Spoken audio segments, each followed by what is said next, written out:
deep silence of space was broken by the steady hum of the Earth Defense Force ship North Star, as it patrolled the outer edges of human space. Captain James Walker stood at the bridge's main viewport, his weathered face reflecting off the reinforced glass. As he watched the distant stars, 20 years of service had taught him to trust his gut, and right now, his gut was telling him something wasn't right. "Captain, we're picking up an unusual energy signature," called out Tom from his sensor station. The young officer's voice carried a mix of confusion and excitement that made Walker turn away from the viewport. "It's unlike anything in our database."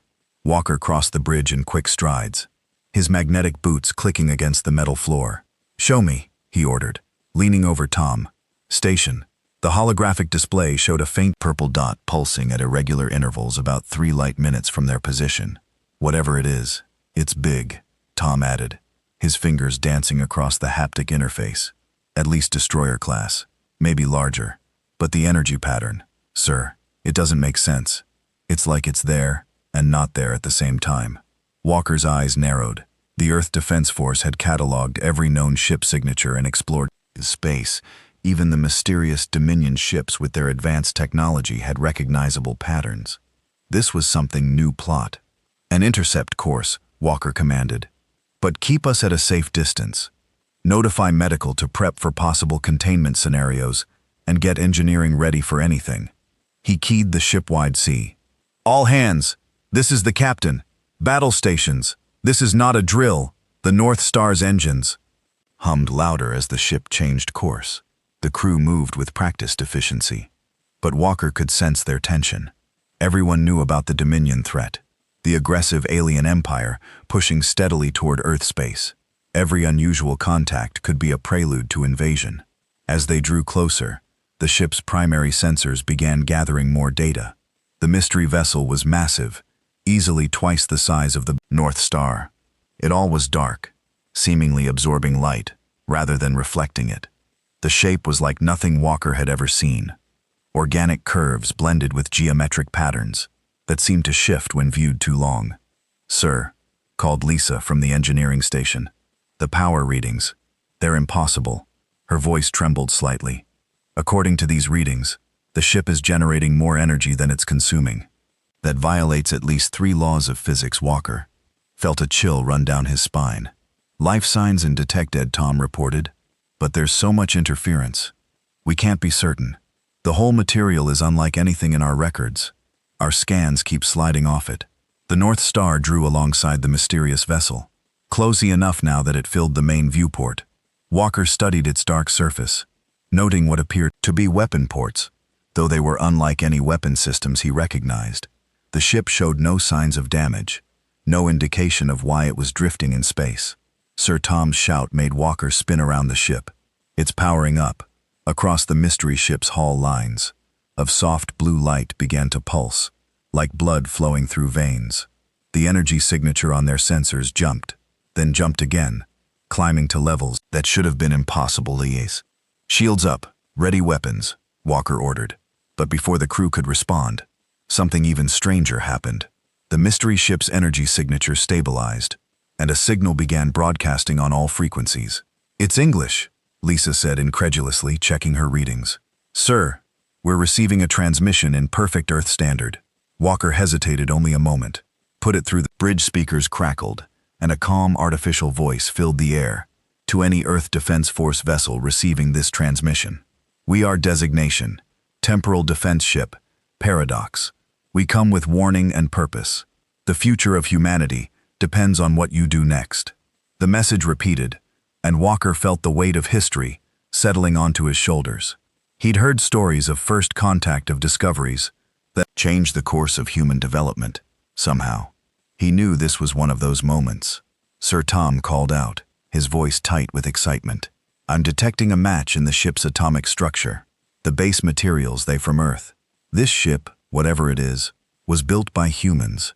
Walker stared at the impossible vessel through the viewport. A human ship that violated the laws of physics. A vessel that claimed to with warnings about the future.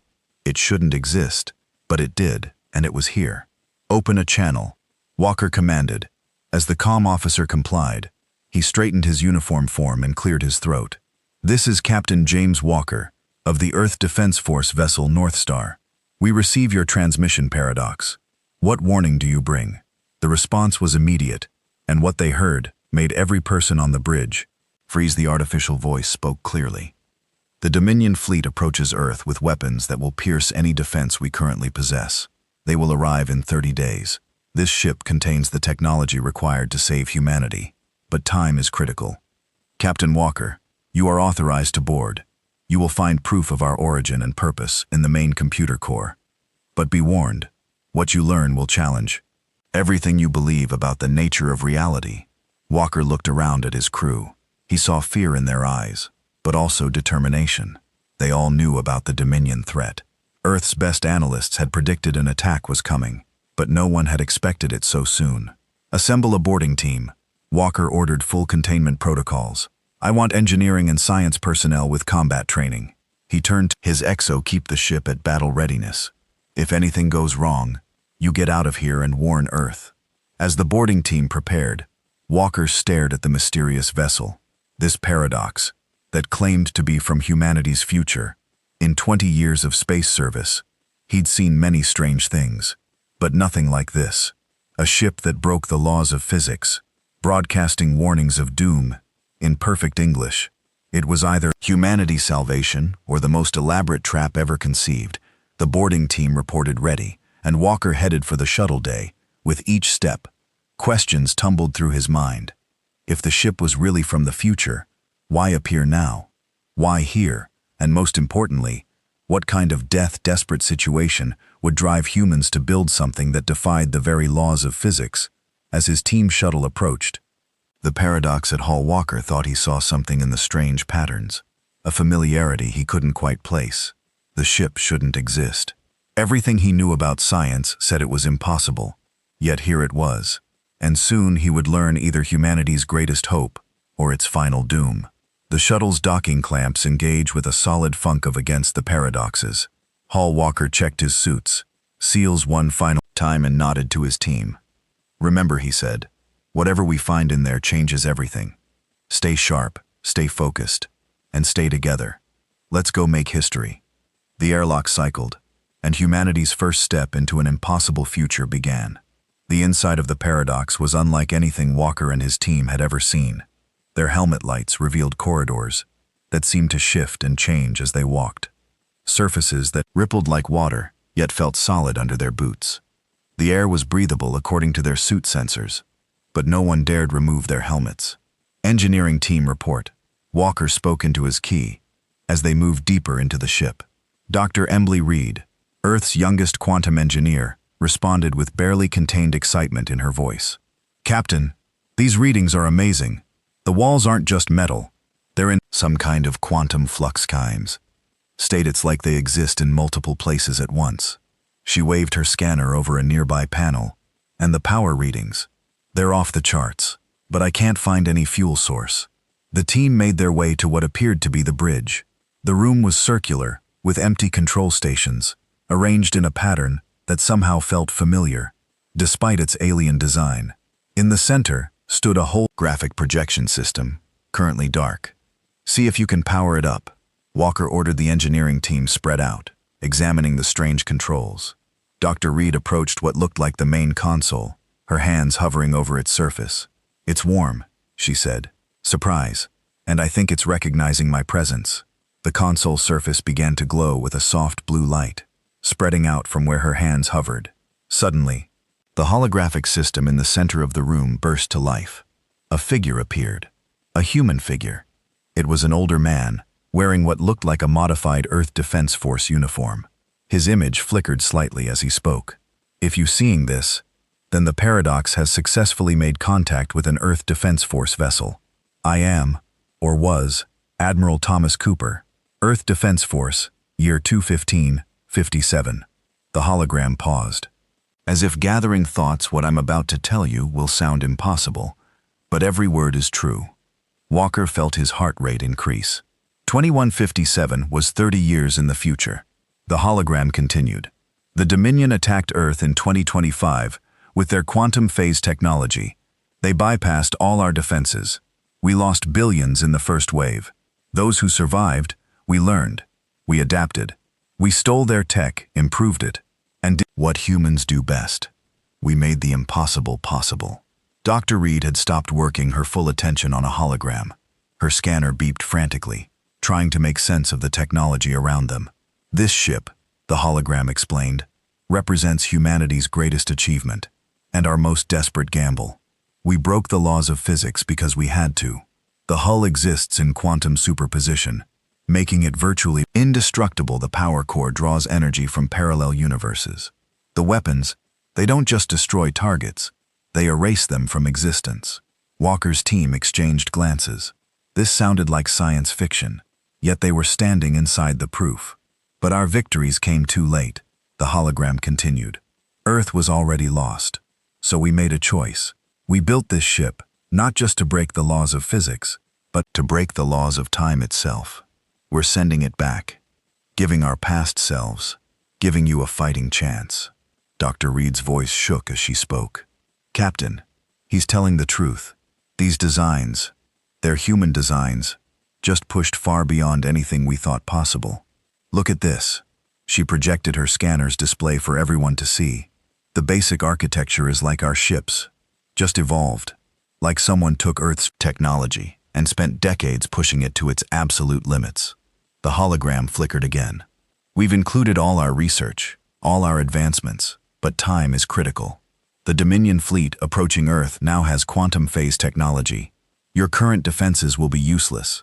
You have 30 days to understand enough of our tech to have a fighting chance. Walker, step forward. How? How can we possibly learn all this? In 30 days, as if answering his question, the hologram smiled. Because you already have. In our timeline, this ship arrived, and a team of Earth's brightest minds worked day and night to understand it. You failed to stop the first attack, but you learned enough to help some of us survive this time. This time, you have more warning, better resources, and most importantly, you have Dr. Emily Reed. Dr. Reed startled at hearing her name. The hologram turned to face her directly. Dr. Reed, in our timeline, you were the one who finally understood how to merge quantum mechanics with conventional engineering. Your theories laid the groundwork for everything this ship represents. Your future self helped design it. Who better to understand it than you? The engineering team turned to look at Dr. Reed, who stood frozen, her mind visibly. Rake, in with possibilities. Finally, she spoke the quantum flux state of the hall. It's not just for defense, is it? It's a computing system. The entire ship is one massive quantum computer. The hologram nodded. The first step of many.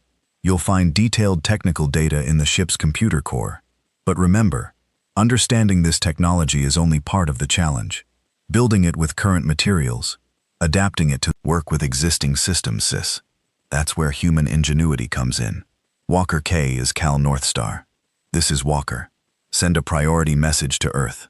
Command, tell them. He paused, considering his words carefully. Tell them we found something that changes everything. And Genny, a direct line to the Defense Science Council. We're going to need every bright mind we can get. The hologram of Admiral Cooper began to fade. One last thing.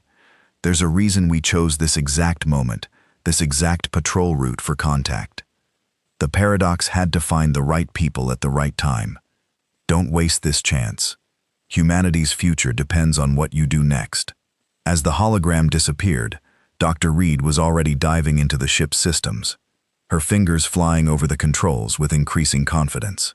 Captain, she said, not looking up. I'm going to need teams of engineers, quantum physicists, and material scientists. And coffee. Lots of coffee. Walker nodded, a grim smile forming on his face. You'll have everything you need. Humanity just got a cheat sheet from our future selves. Let's make it count around them. The impossible ship hummed with power, its quantum systems already beginning to interface with Dr. Reed's equipment. The walls shifted their patterns, almost as if the ship itself was eager to share it. Secrets they had 30 days to understand, technology that shouldn't exist, build weapons that broke the laws of physics, and prepare Earth for an invasion by an enemy that had already beaten them in another timeline. Looking at the determination on his team's faces, Walker felt a surge of pride. This was humanity at its best, faced with the impossible, yet ready to work miracles. The ship might be from the future, but humanity's greatest strengths were timeless adaptability, determination, and the ability to look at the impossible and say, "Let's make it happen." Dr. Reed looked up from her work, her eyes shining with excitement. "Captain, you're not going to believe what I'm seeing. The quantum core. It's not just breaking the laws of physics, it's rewriting them." 20 days had passed. Since the discovery of the paradox, and Earth's finest minds were working around the clock inside a hidden facility near the lunar base. Dr. Reed hadn't slept properly in days, her eyes red-rimmed as she stared at the holographic display, showing their latest fail test. No, she muttered, running her hands through her messy hair. "We're still thinking." "Two?" "Conventionally, the power core isn't just generating energy. It's pulling it from somewhere else." She turned to her team, who looked just as exhausted as she felt. "We need to stop trying to build a better engine and start thinking about holes in reality." Captain Walker watched from the observation deck as another test chamber exploded. The reinforced walls containing the blast. That was the 12th failure today. 10 days remained until the predicted Dominion attack. And while they'd made progress, they were still far from replicating the paradox of technology. "Dr. Reed," he called over the, "Come, maybe it's time for a break. Fresh eyes might know time." She cut him off, already setting up for another test. The answers right here were just not seeing it. She pulled up the original scans from the paradox. "Look at these patterns in the power flow. They're not random. They're like waves in a pond, but the ripples go inward instead of outward." One of her assistants, Mike, stepped closer to the display, like it's pulling energy toward it instead of pushing it out. "But that's..." He trailed off, not wanting to say impossible anymore. They'd seen too many impossible things lately. "Exactly." Dr. Reed's eyes lit up with sudden understanding. "We've been trying to generate power, but what if we create a vacuum instead? Not in space, but in reality itself. Nature abhors a vacuum. If we make a hole in the energy field of our universe, energy from other universes would rush in to fill it." Mike finished, catching her excitement, like opening a drain at the bottom of a pool. Walker didn't completely understand the science, but he recognized the look on Dr. Reed's face. It was the same look she'd had when she first stepped onto the paradox, the look of someone seeing past the impossible to the merely difficult. The next test was different. Instead of trying to generate power, they built a device that created what Dr. Reed called a quantum vacuum. The initial results were promising small amounts of energy, appearing from nowhere, defying the law of conservation of energy. But then something went wrong. The energy level started climbing exponentially far. Beyond their calculations, alarms blared throughout the facility. "Shut it down," Walker ordered. But Dr. Reed held up her hand. "Wait. Look at the containment field." The energy wasn't destroying their test chamber. Instead, it was forming patterns. The same patterns they'd seen in the paradox. At all. It's stabilizing itself. The quantum vacuum is creating its own containment system. The test chamber filled with swirling patterns of light exactly like the ones they'd seen on the paradox for the first time. They weren't just copying the future technology. They were understanding it. Hours turned into days as they refined the process. Dr. Reed's team worked in shifts, but she rarely left the lab. They learned that the quantum vacuum could be shaped, directed, even used to power conventional systems. But more importantly, they discovered why the paradox's hull seemed to shift and change. "It's not one hull," Dr. Reed explained to Walker as they watched the first prototype of their new power core take shape. "It's millions of possible hulls existing simultaneously. When something hits it, it automatically shifts to the configuration that's best suited to resist that specific pathic attack." The breakthrough with the power core led to other discoveries. They began to understand how the paradox's weapons worked, not by destroying targets, but by shifting them into parallel universes where they had never existed. The technology was terrifying in its implications, but they had no choice. The Dominion was coming 7 days before the predicted attack.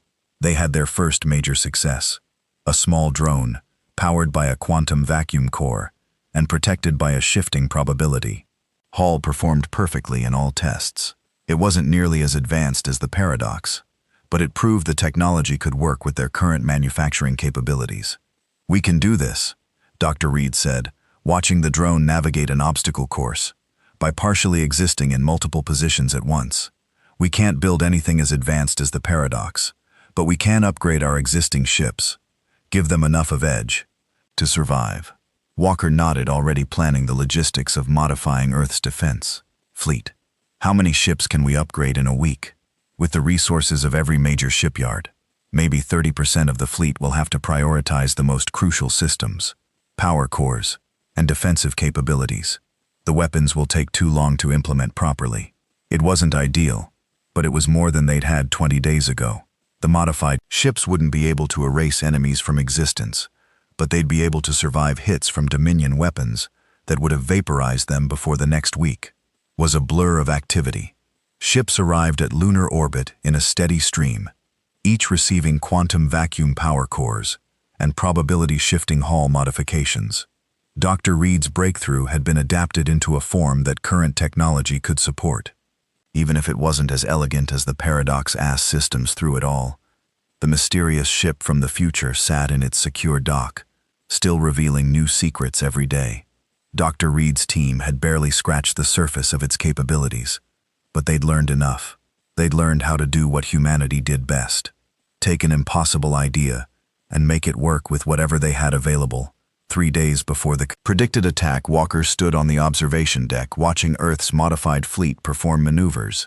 The ships looked the same on the outside, but now they flickered occasionally, their hulls shifting through probable states as they tested their new defenses. Dr. Reed joined him, finally allowing herself a moment of rest.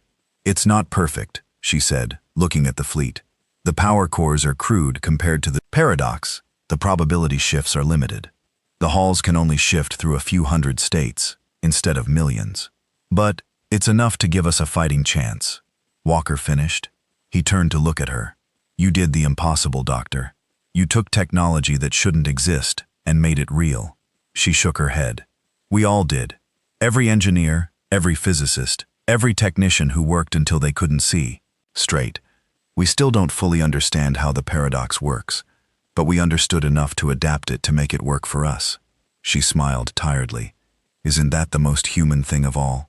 Taking something impossible and finding a way to make it work." Anyway, the fleet continued its maneuvers, ships flickering in and out of probability states as they prepared for the coming battle. They weren't ready, not really, but they were ready enough. They had taken a gift from the future and turned it into something they could use today. In 3 days, the Dominion would arrive, expecting to find an easy target. Instead, they would find a humanity that had done the impossible. They would find ships that shouldn't exist, but did. The first signs of the Dominion fleet appeared exactly where the Paradox had predicted. Long-range sensors detected the quantum distortions of hundreds of ships dropping out of faster-than-light travel.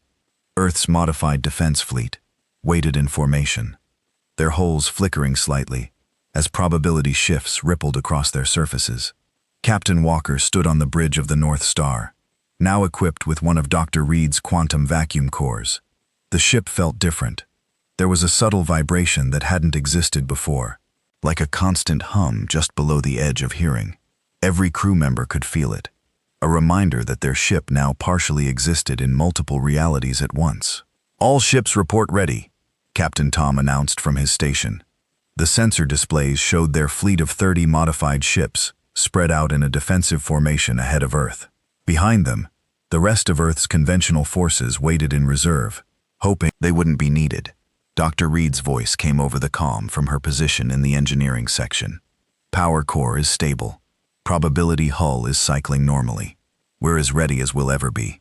The Dominion fleet emerged from FTL in a burst of light that lit up space like a new sun. Their ships were beautiful in a terrifying way, sleek, dark vessels that seemed to absorb the light around them. The lead ship alone was larger than anything humanity had ever built. "They're broadcasting," Tom reported, his voice tense. "All frequencies, all languages. Put it through," Walker ordered, straightening in his chair. A deep, resonant voice filled the bridge. "Attention, human vessels. Your existence has been deemed incompatible with Dominion expansion. You will power down your ships and accept your extinction with dignity. Resistance will only increase your suffering." Walker looked around his bridge at the determined faces of his crew. They had all seen the messages from the future, knew what would happen if they failed here. He keyed the fleet wide. "Come. This is Captain Walker. To all Earth forces, you know what's at stake, you know what happened in another timeline. But that's not going to happen here. Not today. Not to us." He paused, watching as the Dominion fleet moved into attack formation. "Remember your training. Trust your ships. Trust each other. Humanity stands together." The Dominion ships opened fire first, launching waves of quantum-phased energy that should have torn through any normal defenses. Instead, the modified Earth ships flickered, their probability holes shifting to states where the attacks passed harmlessly through them. "Return fire. Walk," ordered the North Star's conventional weapons might not have been upgraded with future tech, but they could still punch hard when they hit the space between. The fleets lit up with energy beams and missile trails. A massive blast from the Dominion flagship caught a modified Earth cruiser. Directly for a moment, the ship seemed to exist in dozens of places at once, its probability hull cycling through possibilities, faster than the eye could follow when it stabilized the ship. Ship was damaged but intact. A hit that should have vaporized it had only scored its hull. "They're adapting." Dr. Reed's voice carried tension, but also excitement. "Their weapons are trying to lock onto our probability states, shifting to random probability patterns." Now the battle evolved into something unlike anything in human military history. Earth. Ships flickered in and out of different realities, making it impossible for Dominion targeting systems to get a lock. Each hit forced the probability halls to cycle faster, burning through power, but keeping the ships alive. The Dominion fleet's perfect formation began to break apart as their usual tactics failed. Their weapons designed to phase through normal matter couldn't cope with targets that existed in multiple states at once, but they were far from defeated energy spike. From the flagship, Tom shouted, "It's massive." The Dominion flagship's entire hull began to glow with gathered energy. Walker had a fraction of a second to make a decision. "All power to the quantum core," he ordered. "Dr. Reed, give us everything you've got." The North Stars engineered, humbler, as Dr. Reed pushed their jury-rigged future tech to its limits. The quantum vacuum core pulled in energy from 1,000 parallel universes as the probability hole cycled through millions of possibilities per second. The Dominion flagship fired its beam of concentrated energy, cutting across space like a sword of light. It struck the North Star dead center, and for a moment, reality itself seemed to hold its breath. Walker felt like he was everywhere and nowhere at once. He saw versions of himself giving different orders, saw the beam hitting in slightly different places, saw timelines where the ship was destroyed, and others where it was untouched. Then with a sound like thunder that couldn't possibly have carried in space, everything snapped back to one reality. The North Star was intact. Damaged systems, strained probability, hull flickering weakly, but alive. And more importantly, the Dominion flagship had drained most of its energy for that single shot. "All ships," Walker called out. "Concentrate fire on the flagship. Everything you've got." The Earth fleet responded as one conventional weapons fire poured into the Dominion flagship from multiple angles. Its advanced shields could handle any single attack, but the sheer volume of fire overwhelmed them. Explosions blossomed across its hull. As human determination proved stronger than alien technology, the Dominion flagship's destruction changed everything. The remaining alien ships began to retreat, their perfect formation dissolving into chaos. They had never expected their supposedly inferior opponents to survive, let alone fight back effectively. As the Dominion fleet flooded back into FTL, chased by the cheers of Earth's defenders, Walker slumped in his chair. They had done it. They had changed the future. Dr. Reed's tired voice came over the comm. "Captain, you need to see this." She sounded puzzled. "The quantum core, it stabilized into a new configuration. It's more efficient now, more stable. It's like the battle taught it how to work better." Walker thought about the moment when the flagship's beam had hit them, how he had seen multiple realities at once. "The technology isn't just from the future," he said slowly. "It learns. It adapts, just like we do." He looked out at the starfield, where the Dominion fleet had vanished. They would be back, he knew, but Earth would be ready. They had taken technology that shouldn't exist and made it their own. They had faced the impossible and found a way to make it work. The North Star turned toward Earth, its probability hull still flickering softly in the engine room. Dr. Reed was already thinking about improvements to the quantum core in space behind them. Repair ships moved to assist damaged vessels, while the conventional fleet celebrated their survival. Humanity had done what it did best, taken an impossible situation, and refused to accept it. They had proven that determination and ingenuity could overcome any obstacle, even the laws of physics themselves. The future was no longer set. They had changed it, with a ship that shouldn't exist, but did. 3 months after humanity's first victory over the Dominion fleet, the paradox still held mysteries that Dr. Reed and her team worked to understand. But now they worked with confidence instead of desperate haste, knowing they had changed the timeline they'd been mourned about. Walker walked through the lunar base's main research facility, where ships were being upgraded with improved versions of the quantum technology. The original 30 modified ships had become hundreds, each one better than the last, as they learned more about how the impossible technology worked. Captain Dr. Reed called out as he entered her lab. She looked different now, rested, confident, excited, rather than desperate. "You're just in time. We finally decoded another section of the paradox's database, and you're not going to believe what we found." She led him to a secure viewing room, where a holographic display showed what looked like tactical data. "These are the Dominion's main staging areas," she explained, pointing to various points of light. "The paradox didn't just bring us technology, it brought us their entire strategic database, from 30 years of war." Walker studied the display with growing appreciation. Their supply lines, their production facilities, their command structure, everything Dr. Reed confirmed. But that's not the best part. She touched to control, and the display changed to show detailed technical schematics. "These are the Dominion's own quantum phase designs, the ones they were going to use against us, the ones they're probably developing right now." Walker understood immediately. "We can counter them before they're even built. Better than that." Dr. Reed's eyes sparkled with excitement. "We can improve them. The Dominion thinks in straight lines. If something works, they keep doing it the same way. But humans, we look at technology and see possibilities. Their quantum phase tech was powerful, but rigid.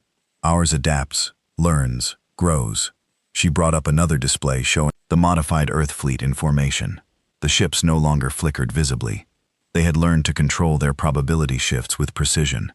Every battle, every test, every challenge makes the technology better. The quantum cores learn from experience, just like we do. The Dominion couldn't understand that. It's why they lost in both timelines. Walker remembered something. The hologram of Admiral Cooper had said, "About humanity's greatest strength, though, we don't just use technology," he said slowly. "We improve it, make it our own." "Exactly." Dr. Reed pulled up more displays, showing the progress they'd made. "Look at these efficiency readings. Our quantum cores are already more advanced than the ones in the paradox, just in different ways. We traded raw power for adaptability, precision for flexibility. We made them work with what we have, instead of trying to copy exactly what we saw the displays showed. More than just military applications. The quantum technology was being adapted for civilian use. Medical scanners that could detect problems across multiple probability states. Power systems that could support entire cities with clean energy pulled from parallel universes. Communication systems that could transmit data instantly across any distance. We're not just surviving now," Dr. Reed said softly. "We're growing, advancing. The Dominion wanted to wipe us out because they thought we were primitive. Instead, we've taken their best technology and made it better." Alert sounded, and both of them turned to the tactical display. Long-range sensors had detected another Dominion fleet, larger than the first, approaching from a different vector. "They're testing our defenses," Walker noted, looking for weaknesses. Dr. Reed nodded. "They'll find something very different from what they expect." She brought up the status of Earth's defense fleet. Hundreds of ships now carried quantum technology, each one different, each one adapting and improving in its own way. Humanity's greatest strength is in our technology. It's our creativity, our ability to look at something impossible, find a way to make it work. The Earth Defense Fleet moved into position, their formation loose and fluid. ready to adapt to whatever the Dominion threw at them. Walker headed for the shuttle that would take him back to the North Star, but paused at the door. "Dr. Reed," he said, "do you think we'll ever fully understand how the paradox works?" She smiled. "Maybe not, but that's not really the point, is it? We didn't need to understand everything, we just needed to understand enough to make it work our way. That's what makes us human." Hours later, as the second Dominion fleet approached, Walker stood on his bridge and felt the familiar hum of the quantum core. It wasn't the desperate vibration from their first battle. Now it was a steady pulse, like a heartbeat. The ship wasn't just using the technology anymore. It had integrated. It made it part of itself, all ships, battle formations. He ordered around the North Star. Earth's fleet moved with practiced precision. Some ships flickered with probability shifts, while others remained solid, each using the courting quantum technology in their own unique way. They weren't copying the future anymore. They were building their own. The Dominion fleet emerged from FTL, their ships still impressive, but no longer terrifying. This time, Earth didn't wait for them to make demands. "This is Captain Walker of the Earth Defense Force." He broadcast on all frequencies. "You came here expecting to find an easy target. Instead, you found humanity. We've taken technology that shouldn't exist and made it our own. We've looked into the face of impossible odds and found a way to overcome them. You can retreat now, or you can learn firsthand." Why that was a mistake, the Dominion ships opened fire. Their weapons still powerful, but no longer unstoppable. Earth's fleet responded with a display of technological creativity that would have been impossible. 3 months ago, each ship used its quantum systems differently, creating a fence that couldn't be predicted or countered as the battle began. Walker thought about the paradox, still sitting in its dock, still holding secrets they hadn't discovered yet. But they didn't need all its secrets anymore. They had taken what it offered and built something new, something uniquely human. The future was no longer written. They had changed it, not just with technology that shouldn't exist, but with humanity's greatest strengths: adaptability, creativity, and the determination to face the impossible and make it possible. As his fleet engaged the Dominion ships, Walker smiled. They had done more than saved themselves from extinction. They had proven why humanity deserved to survive, to grow, to reach for the stars. They had taken a warning from the future and turned it into hope. The North Star's quantum core hummed with power as it led Earth's fleet into battle. They were writing their own future now, with ships that shouldn't exist, but did.